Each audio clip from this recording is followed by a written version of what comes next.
स्वार्थी यानी कि स्वयं का अर्थ, जो इंसान स्वयं का अर्थ जानना चाहता है, जो खुद को समझना चाहता है, क्या वो इंसान आपकी नजर में गलत है? हम जब भी किसी को स्वार्थी कहते हैं तो उसका मतलब तो यही होता है कि वो आदमी स्वयं का अर्थ समझना चाहता है, तो फिर वो गलत कैसे हुआ? स्वार्थी शब्द दुनिया की नजर में, समाज की नजर में एक अलग ही नजरिए से समझा जाता है। अक्सर हम अपने आसपास ऐसे बहुत से लोगों को देखते हैं जो स्वभाव से बहुत अच्छे प्रतीत होते हैं, यानी कि सब लोगों की मदद करते हैं, सबसे अच्छा व्यवहार रखते हैं।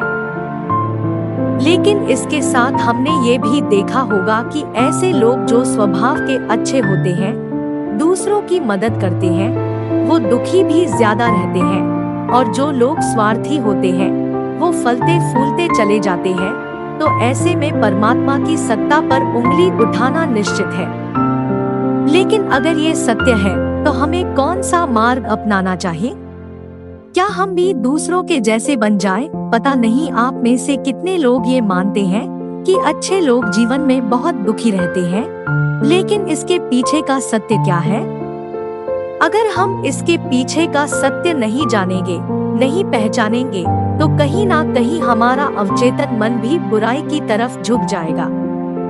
इसीलिए अपने मन में ऐसे विचार पनपने से पहले इस बात की पूरी सच्चाई, पूरा निष्कर्ष निकाल लें, ताकि भविष्य में आपको अपने अच्छे होने पे पश्चाताप ना हो, दुख ना हो। आज की जो बौद्ध कहानी में आपको सुनाने वाला हूँ उसमें आपको 5 ऐसे तरीके पता चलेंगे जिसके माध्यम से अगर आप कर्म करते हैं तो आप अच्छे कर्म भी कर पाएंगे और दुखी भी नहीं होंगे। एक गांव में आनंद नाम का एक युवक रहता था। उसका भरा पूरा परिवार था। उसके 2 बच्चे थे, उसकी पत्नी थी, लेकिन उसके माता पिता इस दुनिया से चल बसे थे। इसीलिए पूरे परिवार की जिम्मेदारी उसी के कंधों पर थी। बच्चे अपनी पढ़ाई करते थे और उसकी पत्नी अपने घर गृहस्थी के कामों के साथ गाय, भैंस, बकरी इत्यादि का दूध बेचकर अपना घर चलती थी और आनंद पहाड़ में पत्थर तोड़ने का काम करता था। बहुत ही मेहनत भरा काम था। पूरे दिन काम करता तो रात को थक कर घर पर वापस लौटता। लेकिन इतनी मेहनत करने के बाद भी अगर आनंद को गांव का कोई भी आदमी मदद के लिए बुलाता तो आनंद कभी भी मना नहीं करता था। उसके जीवन का एक ही सिद्धांत था, अगर मैं दूसरों की मदद करूंगा तो परमात्मा मेरा साथ देंगे, परमात्मा मेरे साथ कुछ बुरा नहीं होने देंगे। आनंद अपने इस सिद्धांत का पालन बहुत ही कड़ाई के साथ करता था। वह इस सिद्धांत पर इतना विश्वास करता था कि अगर कोई बाहर का आदमी उससे मदद मांग ले तो वो अपने घर का काम भी अधूरा छोड़कर उस आदमी की मदद करने के लिए पहुंच जाता था, जिसकी वजह से उसकी पत्नी बहुत परेशान रहती थी। वो अक्सर आनंद को समझाने की कोशिश करती थी कि सबसे पहले अपना काम करो, अपने परिवार को देखो, 2 बच्चे हैं हमारे और फिर भी तुम दूसरों के काम करने में लगे रहते हो। अरे अपने घर को तो संभालो, अपना घर संभाल नहीं रहा, दूसरों की मदद करने चले हैं। और जब ऐसी बातें आनंद के कानों में पड़ती तो उसके हृदय में कांटा चुभने लगता था और उन दोनों में लड़ाई झगड़ा शुरू हो जाता था। अक्सर उनके लड़ाई झगड़े का यही सबसे बड़ा कारण होता था। लेकिन ना तो आनंद अपने आप को बदल पाया और ना ही उसकी पत्नी ने उसको समझाना कभी बंद किया। इसी वजह से आए दिन उनके घर में क्लेश होता रहता था। जहाँ तक उस गांव वालों की बात थी तो वो आनंद के स्वभाव को जानते थे और वो जानबूझकर जो काम आसान भी होता था, जो उनके सामर्थ्य में भी होता था, उस काम के लिए भी वो आनंद को बुलाते थे ताकि उन्हें कम मेहनत करनी पड़े। कहने का अर्थ ये है कि गांव वाले आनंद की इस शिष्टाचार का फायदा उठाते थे, लाभ उठाते थे और सब पीछे से उसका मजाक उड़ाते थे, उसे बेवकूफ कहते थे। ऐसे ही समय भी तरह और एक दिन आनंद की पत्नी बहुत ज्यादा बीमार पड़ गई। आनंद से जो कुछ भी सेवा हो सकती थी उसने वो सब अपनी पत्नी के लिए किया। उसने गांव के वैद्य को बुलाकर अपनी पत्नी की जांच करवाई, लेकिन ये रोग उस वैद्य की पकड़ के बाहर था। इसीलिए उस वैद्य ने कहा कि तुम अपनी पत्नी को नगर में जाकर किसी बड़े वैद्य को दिखाओ तो तुम्हारी पत्नी की जान बच सकती है। जल्द से जल्द नगर पहुंचने की व्यवस्था करो, नहीं तो तुम्हारी पत्नी के प्राण संकट में हो जाएंगे। ये सुनकर आनंद के पैरों तले जमीन फिसल गई। उसने ये नहीं सोचा था कि उसकी पत्नी के प्राण संकट में है। वो सोच रहा था कि कोई साधारण सा रोग होगा जिसका इलाज हो जाएगा। लेकिन जब उसने वैद्य की यही बात सुनी तो वो घबरा गया। अब पत्नी को नगर तक कैसे लेकर जाएं?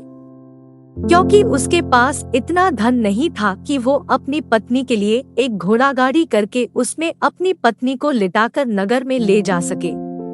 उसकी पत्नी की हालत बिल्कुल चलने की भी नहीं थी, इसलिए उसे नगर पहुंचाने के लिए किसी घोड़ा गाड़ी की जरूरत थी। संयोग से उसके पड़ोसी धन्मू के पास एक घोड़ा गाड़ी थी। वो अक्सर व्यापार के लिए अपनी घोड़ा गाड़ी नगर में लेकर जाया करता था।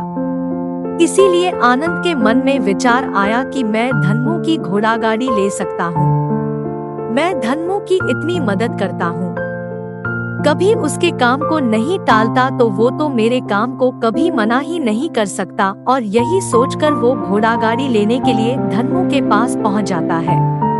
लेकिन धन्मू बहुत ही चालाक इंसान था। वो बिना किराए के अपनी घोड़ा गाड़ी अपने सगे संबंधियों के लिए भी नहीं ले जाता था, तो आनंद की तो दूर की बात रही। जब आनंद ने उससे घोड़ा गाड़ी के बारे में पूछा तो उसने ये कहकर उसका ये काम टाल दिया कि मेरे घोड़े बहुत ज्यादा बीमार हैं, वो शायद बच भी मुश्किल से पाएंगे। 5 दिनों से वो कुछ नहीं खा रहे, तो ऐसे में बेचारा घोड़ा गाड़ी लेकर कहाँ नगर तक पहुँच पाएगा। हाँ, अगर तुम कुछ धन की व्यवस्था कर सकते हो तो मैं अपने एक मित्र की घोड़ा गाड़ी तुम्हारे लिए मंगवा सकता हूँ।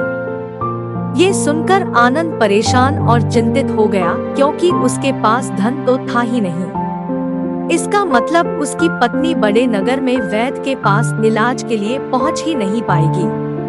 उलझन भरे हुए विचार लिए हुए जब आनंद वापस आ रहा था तो उसने एक दिल दहलाने देने वाला दृश्य देखा। उसने देखा कि धन्मू के घोड़े, जो धन्मू के अनुसार बीमार थे और कुछ खा भी नहीं रहे थे, वहीं घोड़े गांव का ही एक युवक उसकी बाड़ से खोलकर बाहर ला रहा था और गाड़ी में उसको जोत रहा था। ये देखकर पहले तो आनंद को कुछ समझ में नहीं आया। उसके बाद जब आनंद ने उस युवक से पूछा तो उसने बताया कि धन्मू ने ये घोड़ा गाड़ी उसे किराए पर दी है। यह सुनकर आनंद का दिल टूट गया। उसने कभी सपने में भी नहीं सोचा था कि उसका सबसे अच्छा मित्र धन्मू उसके साथ ऐसा कर सकता है। हालांकि ये इस बात पर दुखी होने का वक्त नहीं था, इसीलिए आनंद वहां से जल्दी से लौट जाता है और गांव के ही एक सेठ के पास जाकर कुछ धन उधार लेकर धन्मू को दे देता है। धनु अपने मित्र की घोड़ा गाड़ी मंगवा देता है, जिसके बाद वो अपनी पत्नी को वैद्य के पास नगर में ले जाता है। जब उसकी पत्नी का इलाज चल रहा था तो आनंद यही सोच रहा था कि एक वो दिन था जब धन्मू की बेटी बीमार हो गई थी और धन्मू यहाँ पर नहीं था, तो मैं पूरी रात वैद्य जी के पास उसके लिए बैठा रहा था, उसकी देखरेख की थी, उसकी सेवा की थी। इतने दिनों तक धन्मू नहीं आया था, तब मैं ही उसके परिवार की देखरेख किया करता था। हाय, कैसा दुर्भाग्य है ये जिसके लिए मैंने इतना कुछ किया।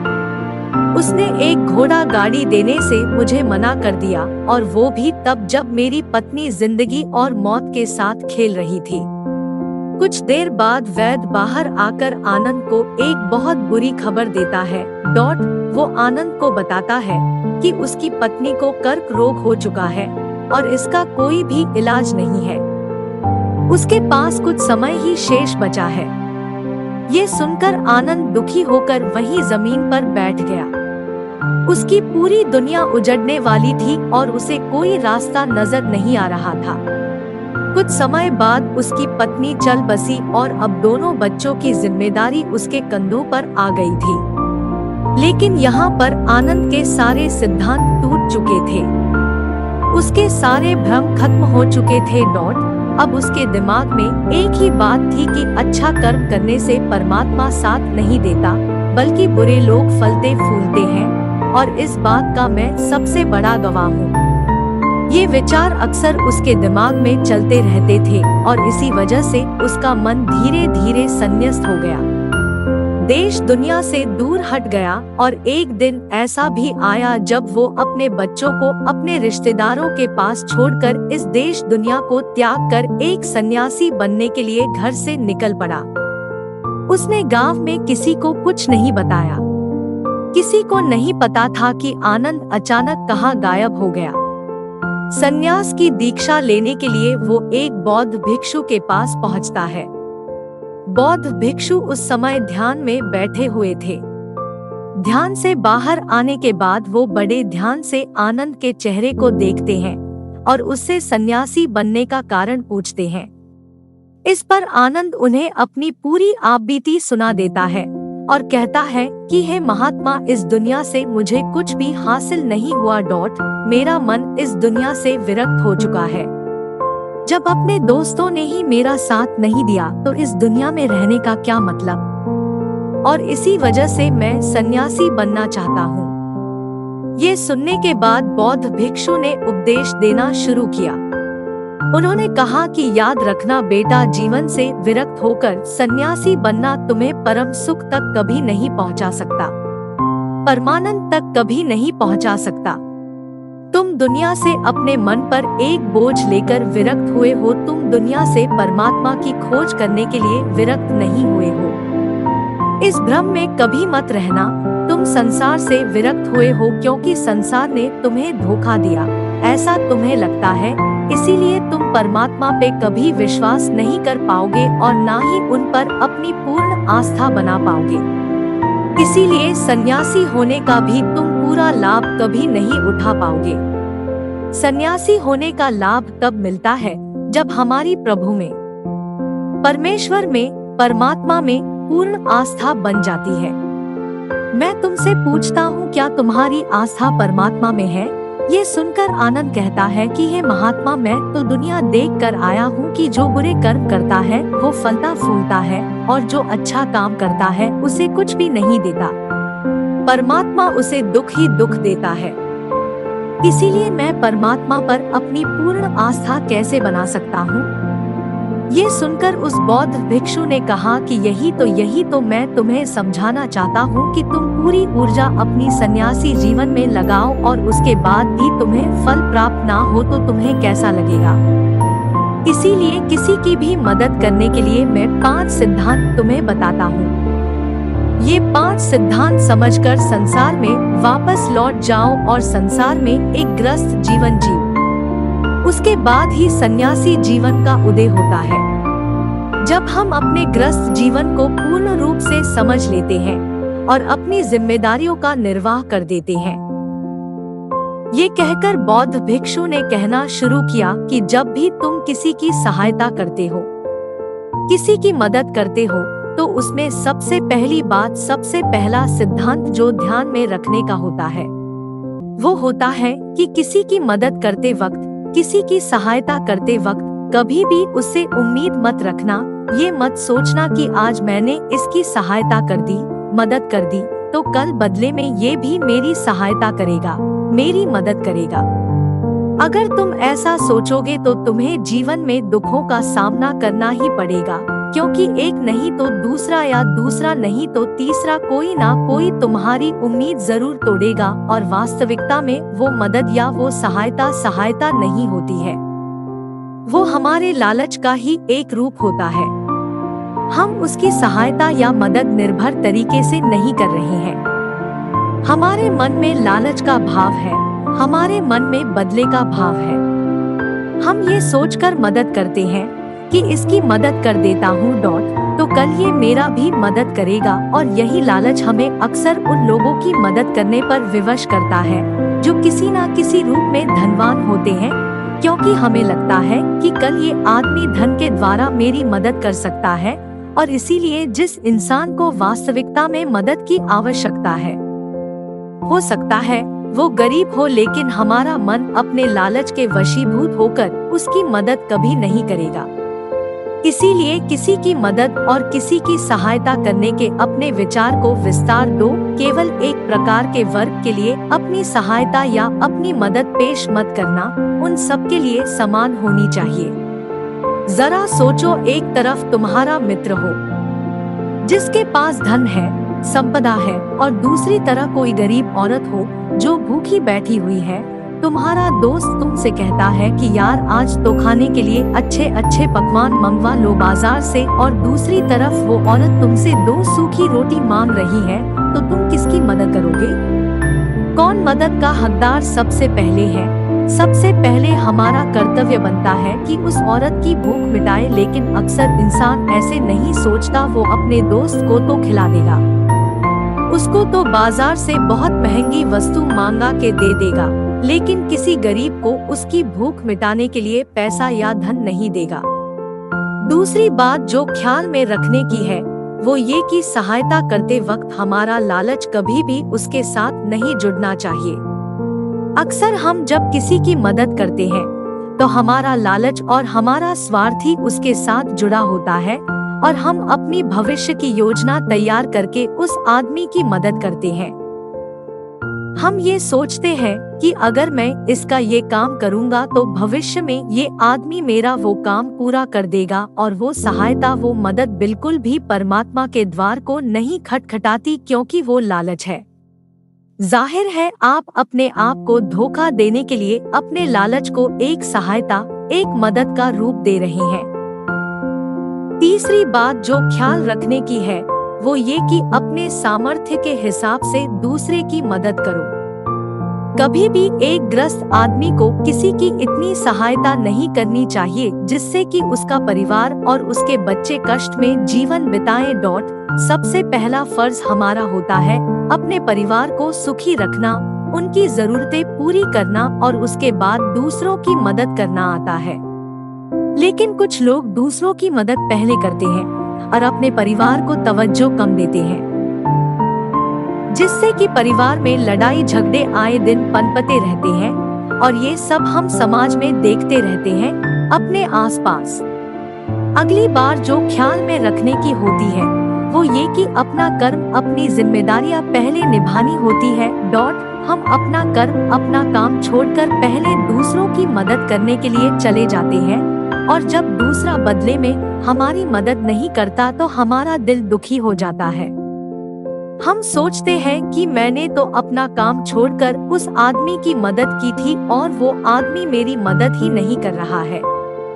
इसीलिए अपना कर्म सर्वोपरि, अपना कर्म सबसे ऊपर, क्योंकि वही काम करने के लिए इस दुनिया में हमारा जन्म हुआ है। और सबसे आखिर में जो बात समझने की है वो ये कि परमात्मा की मर्जी से ही सब कुछ होता है। हमारा कर्तव्य है अपने कर्म को करते जाना। करनी धरनी तो ऊपर वाले के हाथ में है। इसीलिए जो कुछ भी होता है सब ऊपर वाले पे छोड़ दो। अगर तुम्हें कोई धोखा भी देता है तो ये समझ के चलो कि वो सब ऊपर वाले की करनी होती है। आप ये मान के चलो कि मैं करता नहीं हूँ, मैं तो एक माध्यम हूँ, करवाने वाला तो वो है, उसके सामने किसकी मर्जी चली। जब ये आस्था, ये विश्वास हमारे मन में पनपने लगता है तो हमारी सारी शिकायतें दूर हो जाती है, क्योंकि इस दुनिया में जो भी होता है अच्छे के लिए होता है। जो भी हो रहा है अच्छे के लिए हो रहा है, और जो भी होगा अच्छा ही होगा। चाहे हमारी बुद्धि आज वर्तमान में इस सिद्धांत को ना समझ पाए, लेकिन जीवन में कभी ना कभी किसी ना किसी मोड़ पर आपको जरूर ये एहसास होगा कि जो हुआ था वो अच्छे के लिए ही हुआ था। इसीलिए सारी शिकायतें दूर कर दो और बस अपना कर्म करते जाओ। अपने ग्रस्त जीवन को पूर्ण रूप से झीलो, और उसके बाद ही सन्यासी जीवन की नींव होती है। इसके बाद बौद्ध भिक्षु ने आनंद को कहा कि वापस अपने गांव लौट जाओ, अपनी बेटियों को वापस लेकर आओ, उन्हें पालो पोसो, अपने बच्चों को वापस लेकर आओ, दूसरी शादी कर लो लेकिन बच्चों का पालन पोषण अच्छे तरीके से करो। ये सुनकर आनंद अपने बच्चों के साथ अपने गांव में वापस लौट आता है। गांव में किसी को खबर नहीं थी कि आनंद कहां पर गया हुआ था और वो क्या ज्ञान लेकर वापस लौटा है। लेकिन अगले दिन सुबह सुबह गांव वालों ने आनंद के चेहरे पर एक अलग ही चमक, एक अलग ही आभा पाई। अगर आपको ये कहानी पसंद आई हो तो लाइक, शेयर कीजिए और हमारे चैनल को सब्सक्राइब कीजिए, जिससे आने वाले वीडियो की नोटिफिकेशन आपको मिलती रहे।